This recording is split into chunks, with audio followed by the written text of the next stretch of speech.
Hello, अस्सलाम वालेकुम। कैसे हैं आप सब लोग?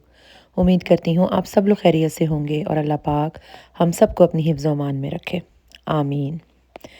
आज जो है मैं आपसे शेयर करने वाली हूँ चाँद रात की तैयारी और ईद की तैयारी। तो बस वैसे तो ईद उल अज़हा में जो है वो ज़्यादातर खाने-पीने की तैयारी हो रही होती है। ख़ैर ये वाली ईद हो या रमज़ान वाली ईद हो, ईद उल अज़हा हो, सब में ज़्यादातर जो है वो खाने-पीने का ही ज़ोर होता है और हर तरफ खाने बन रहे होते हैं और मज़े-मज़े के मेन्यू लोगों ने डिफ़रेंट सेट किए हुए होते हैं। तो यहाँ पर जो मैंने मेन्यू सोचा था और अमूमन ज़्यादातर लोगों के घरों में बकरीद वाले दिन तो पुलाव ही बनता है। तो बस मेरा भी इरादा पुलाव बनाने का था, उसके साथ कोरमा बनाने का इरादा था और क्या-क्या मैंने बनाने का सोचा था वो मैं आपको आगे चल के बताती हूँ। तो यहाँ मैं इस वक़्त जो है वो बनाने लगी हूँ कोरमा और तेल में बस मैंने गोश्त को धो के गोश्त डाला है, इसको सौते करूँगी और दूसरी तरफ मैंने स्ट्रॉबेरी जेली चढ़ाई थी। वो पक गई है तो अभी छोटे वाले शॉट्स ग्लास जो होते हैं, मैं ये शॉट्स तैयार करूँगी, इसके अंदर मैं जेली डालूँगी। थोड़ा-सा कूल डाउन होने दें, उतारने के साथ ही ना डालें। तो इसमें से धुआँ तो अभी भी निकल रहा है, लेकिन ये है कि इसको मैंने 5 मिनट के लिए रेस्ट दे दिया था और अगर इससे ज़्यादा मैं इसको रेस्ट देती तो फिर ये जेली जम जाती। इतने जेली थोड़ी कूल डाउन होगी और यहाँ मैंने दूध चढ़ा दिया था कस्टर्ड बनाने के लिए। आम सा तरीका जो जैसे सब बनाते हैं वैसे ही कस्टर्ड बनेगा। दूध को पहले मैंने उबाल लिया और उसके अंदर ठंडे दूध में थोड़ा-सा मैंने कस्टर्ड मिक्स किया और जितनी आपको कंसिस्टेंसी रखनी है उस हिसाब से आप इसमें कस्टर्ड मिक्स करें और इसको अच्छी तरह से मिक्स करें। इन शॉर्ट्स बनाने के लिए मैं थोड़ी-सी गाढ़ी कंसिस्टेंसी रखती हूँ, तो वो ज़रा अच्छा और क्रीमी टेक्सचर आता है और बहुत अच्छी लगती है। तो बस इसमें मैंने वो डाला, कस्टर्ड डाला और दूसरी तरफ जो है वो साथ-साथ क्योंकि गोश्त भुन रहा था, तो उसके बाद उसमें मैंने लहसुन अदरक का पेस्ट डाला। उसको भी मैं अच्छी तरह से मिक्स करूँगी और फिर मैं इसमें डालूँगी चीनी। इसका इतना येलो रंग इसलिए आया है कि मेरा कस्टर्ड मुझे थोड़ा-सा पतला लग रहा था, तो उसमें मैंने ठंडे दूध में घोल के और कस्टर्ड डाला था। उसके बाद इसमें मैंने चीनी डाली है और ये काफ़ी गाढ़ा हो गया था और इत्तेफ़ाक ऐसा हुआ कि अभी फ़िलहाल मेरे पास दूध भी ख़त्म हो गया था। तो ये काफ़ी गाढ़ा हो रहा था, तो फिर इसके अंदर मैंने मेरे पास क्रीम रखी थी, मैंने क्रीम डाल दी, ताकि ये चीनी कम से कम अच्छी तरह से मिक्स हो जाए। तो बहुत अच्छा और मज़े का क्रीमी जो है वो उसका टेक्सचर था और बहुत मज़े का बना था। बस इसको भी अच्छी तरह से मिक्स करेंगे और इसको भी बहुत ज़्यादा ठंडा नहीं करेंगे क्योंकि इस पे भी लेयर आ जाती है। दूसरी तरफ कोरमा जब लहसुन अदरक डाल के भुन गया था, तो उसके बाद मैंने लज़ीज़ा का कोरमा का एक पैकेट डाल दिया। उसको भी अच्छी तरह से मिक्स करेंगे और मिक्स करने के बाद उसके अंदर जाएगा दही। वैसे तो डिब्बे पे लिखा हुआ होता है कि कितने गोश्त में कितना दही जाएगा, लेकिन मुझे अब पकाते-पकाते आइडिया हो गया है, तो मैं अपने अंदाज़े से डालती हूँ। तो तकरीबन ये मैंने 6 से 7 या 5 से 6 टेबल स्पून भर के मैंने डाला था और बस अब इसमें पानी बिल्कुल नहीं जाएगा, गोश्त का अपना पानी है, दही का पानी है। इसको अच्छी तरह से मिक्स करके और मैं इसको हल्की आँच पे पकने के लिए छोड़ दूँगी। इसका मैंने ढक्कन ढक दिया है। दूसरी तरफ जो है कस्टर्ड की मैंने चूल्हा बंद कर दिया था, वो थोड़ा-सा ठंडा हो गया था और अब मैं इन शॉट्स में कस्टर्ड भर के रख दूँगी। तो बस उसके बाद ये भी ठंडा हो जाएगा और बिल्कुल क्रीमी और आइसक्रीम का सा इसका जो है ना वो टेक्सचर और टेस्ट होगा। बहुत मज़े के बनते हैं और ईद के मौके पर या बर्थडे हो या कोई और ओकेजन हो, इसमें ये शॉट बहुत अच्छे लगते हैं। और सिर्फ ये देखने में ही नहीं अच्छे लगते बल्कि टेस्ट में भी बहुत अच्छे होते हैं। मेरे बच्चों को तो बहुत ज़्यादा पसंद है और बल्कि जो भी आता है, जब भी मैं बनाऊँ किसी दावत में या किसी मौके पे, सबको बहुत पसंद आते हैं। तो बहरहाल ये मैंने सब भर दिया था, थोड़ा-सा कस्टर्ड बच गया था, तो बाउल में मैंने सबसे पहले एक पाइनएप्पल की लेयर डाल दी, उसके बाद मैंने कस्टर्ड डाल दिया। कस्टर्ड डालने के बाद मुझे ख़्याल आया कि क्यों ना इसमें केक भी डाल दिया जाए। तो बस मैंने केक लिया और उसको भी मैं डाल दूँगी। तो बस इसको, क्योंकि मुझे पहले डालना चाहिए था, मैं भूल गई थी, तो बस इसको डाल के मैं थोड़ा-थोड़ा इसको प्रेस करती जाऊँगी ताकि ये अंदर चला जाए। तो कस्टर्ड जो है वो मैंगो फ्लेवर का है, तो बस इसके ऊपर जो है हम डेकोरेशन भी मैंगो से ही करेंगे, क्योंकि आजकल मैंगो आ गए हैं और बड़ा ही मज़ेदार और अच्छे आ गए। तो बस मैंने सोचा था कि पिछली दफ़ा मैंने इसमें स्ट्रॉबेरी की थी, लेकिन इस बार मैंगो की करूँगी। ये देखें माशाल्लाह इतना अच्छा कोरमा तैयार हो गया था, अभी तैयार नहीं हुआ है, लेकिन ये है कि ये पानी छोड़ा था दही ने और गोश्त में, उसी में पक गया था और थोड़ी देर बाद तेल ऊपर आ गया था। गोश्त काफ़ी हद तक गल भी गया था। इसकी प्याज़ जो मैंने लाल करके निकाली थी, वो प्याज़ डाल दूँगी। तो पहले मैंने आधी प्याज़ डाली, उसको मिक्स करा और फिर जो बाकी प्याज़ थी वो भी डाल दी और इसको मिक्स करा। प्याज़ डालने के बाद इसको आप 5 मिनट जो है वो तेज़ आँच पे रखें और उसके बाद हल्की आँच पे थोड़ी देर पकने दें ताकि प्याज़ भी अच्छी तरह से मिक्स हो जाए। तो बस यहाँ तकरीबन कोरमा भी तैयार हो गया है। अब मैं अहमद के साथ निकली थी थोड़ी-सी ग्रॉसरी करने और क्योंकि थोड़ा-सा मुझे सामान याद आ गया था और मुझे लेना था, तो बस वहाँ कोरमा और कस्टर्ड वग़ैरह तैयार करके फिर मैं आ गई थी एलडी। यहाँ से थोड़ी-सी मैंने शॉपिंग करी और ईद के लिए जो थोड़ा बहुत सामान लेना था, जो रह गया था और बच्चों के खाने-पीने का भी और जूसेस वग़ैरह भी ख़त्म हो गए थे। तो बस मैंने कहा पहले ये बोलो शॉपिंग कर खोल ली दिया जाए। मैंने। बस जनाब मैं घूमती-घुमाती और उसके बाद मैं एशियन स्टोर गई थी। वहाँ से मुझे थोड़ा-सा खीर का सामान, हरा धनिया और क्रीम वग़ैरह लेनी थी, मैं वहाँ गई और फिर सारी जगह से शॉपिंग करती-कराती मैं घर आ गई। तो ये मैं यख़नी जो है वो चढ़ा के गई थी और बहुत बार मैंने आपके साथ यख़नी अपनी जो रेसिपी है वो शेयर की है। तो बस यहाँ मैंने यख़नी चढ़ाई और दूसरे चूल्हे पर मैंने दूध चढ़ा दिया।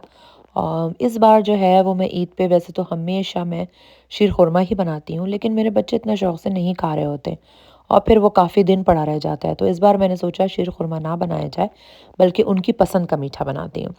तो इसलिए आज जो है वो शीर खुरमे की जगह मैंने पहले कस्टर्ड बनाया था, शॉर्ट्स बनाए थे और अब खीर बना रही हूँ। ये मैंने 2 किलो दूध लिया है। इसके अंदर मैंने लज़ीज़ा के 2 पैकेट डाले हैं खीर के और अब मैं इसको हल्की आंच पर पकने के लिए छोड़ दूँगी। ये तकरीबन 20 से 25 मिनट हल्की आंच पे पकेगी। तो या फिर जितना आपको गाढ़ा करना चाहें उतनी देर पका लें। बीच-बीच में चमचा चलाते रहना है।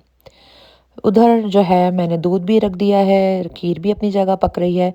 तो फिर मैंने सोचा अब जो शॉट्स तैयार किए हैं उसके लिए क्रीम तैयार कर ली जाए जिससे उसको डेकोरेट करना है। तो पहले क्रीम थी नहीं, अभी मैं लेकर आई हूँ, तो मैंने कहा इसको जल्दी से विस्क कर लूँ और फिर उसकी हम ऊपर से डेकोरेशन करेंगे।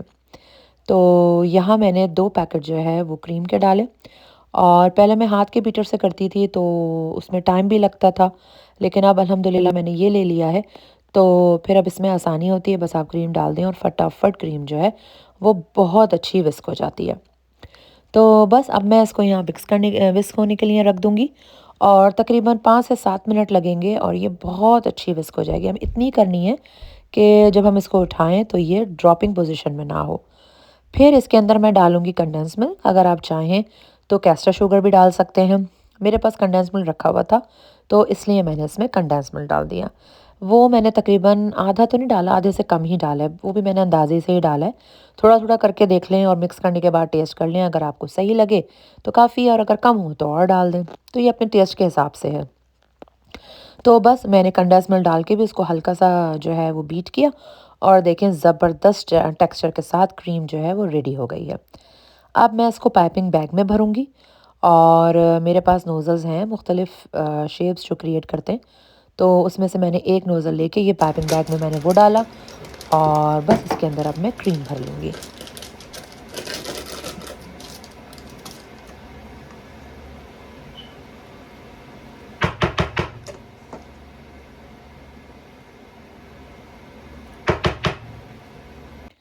ये किसी भी मीठे का सबसे फ़न पार्ट होता है। ऊपर से आपको बस ड्रेसिंग जो करनी होती है और पाइपिंग करनी होती है, ये सबसे इंटरेस्टिंग और मज़े का होता है और ये आपकी क्रिएटिविटी पे डिपेंड करता है कि आपने किस तरह से इसको ऊपर से डेकोरेट करना है। लेकिन बहरहाल मैंने तो बिल्कुल सादे तरीके से किया था, नॉर्मल सा एक नोज़ल लगाया था और बस ऊपर से इसको पाइपिंग कर दिया था। तो माशाल्लाह बहुत अच्छे और बहुत मज़े के बने थे। तो बस ये आसान भी बहुत होते हैं और प्रेजेंटेबल भी बहुत होते हैं। तो देखने में भी बहुत अच्छे लगते हैं और सब शौक़ से भी बच्चे बहुत शौक़ से खाते हैं क्योंकि जेली जो है वो बच्चों की होती ही फेवरेट है, वो क्रीम भी फेवरेट, कस्टर्ड भी फेवरेट। तो जब सारी चीज़ें फेवरेट का कॉम्बिनेशन बन जाता है तो बच्चे बड़ा इंजॉय करते हैं। तो और हमारे घर भी ऐसा हुआ, जब शीर खुरमा बनता है तो बिल्कुल इंजॉय नहीं कर रहे होते और जब मैंने ये बनाया तो सबने बहुत इंजॉय करके खाया। तो बस यहाँ मैंने जल्दी-जल्दी पाइपिंग करी और उसके बाद मैंने उसको मैंगो के स्लाइस से डेकोरेट किया और इसको रख दिया मैंने फ्रिज में।